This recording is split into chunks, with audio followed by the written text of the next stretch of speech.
বাবু, আজকে তোমাকে পানিপথের যুদ্ধ পড়াবো। কি পথের? পানিপথের। আমি পারতাম না। কেন? আমি তো সাঁতার পারি না। তাতে কি হয়েছে? 5 দিন পড়তে গেলে আমি ডুবে মরে যাবো না? ধরো ব্যাককল। কেডায় আপনি?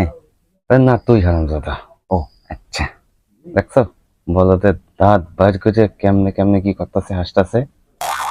বাবা, দুষ্টামি করো না, এবার পড়ো। না, আমি পড়তাম না।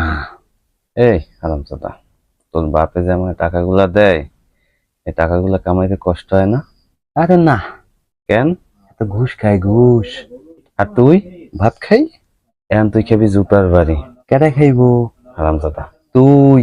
কেন? ওরে, কেউ আমার মাথায় একটা বাড়ি দে, আমার মাথাটা ঘুরায়, কেউ একটা বাড়ি দে, বাড়ি দে।